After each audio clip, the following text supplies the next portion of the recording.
Confidence and fear both require believing in something that hasn't happened yet. Mhm. At a certain point, you have to consider that you're choosing to be afraid. Like our brain is our brain is a prediction machine, and as its predictions come in forms of stories about what's going to happen, and it's going to do it whether you can't stop it. That's just what the brain does, but you don't necessarily have to believe it. You can watch those stories come and go. You can train your brain to watch those stories come and go, right?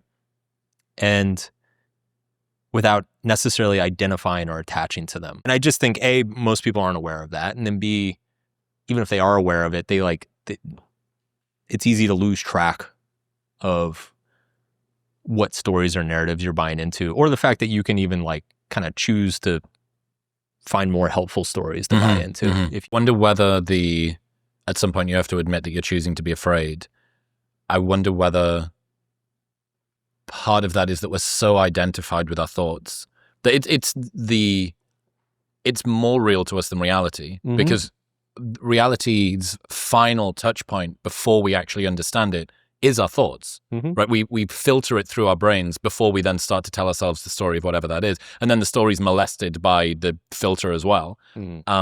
So yeah, confidence and fear both require believing in something that hasn't happened yet. Okay, so we have an upward aiming trajectory and a downward aiming trajectory. You could say sort of abundance mindset, scarcity mindset. And if you assume that you can choose to be confident, so I can choose to believe that this is going to go well.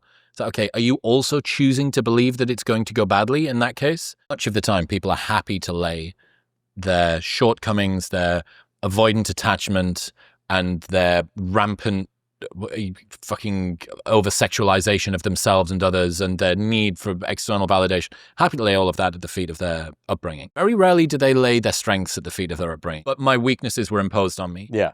And it's kind of an internal equivalent of that here when it's, okay, well, why are you choosing fear and not confidence? Oh, I mean, there's many ways, right? We've got negativity, but fucking rampant negativity bias. The choice is that. Like it's, let's say I choose to fear coming on this podcast, right? And I'm like, oh my God, I'm going on Modern Wisdom. He's going to bring the big lights. Don't say it like that. He's going to bring the big lights this time. I'm so nervous. Yeah. And, that gets me sympathy from people. That gives me, it's a way to lower expectations for myself. Maybe after I do the show, I'm like, oh my God, I bombed. This is going so horribly. And then I get to go home and get more sympathy and validation from people. And then positive reinforcement dude, it went so well. Oh my God, you have amazing. You have such high standards for yourself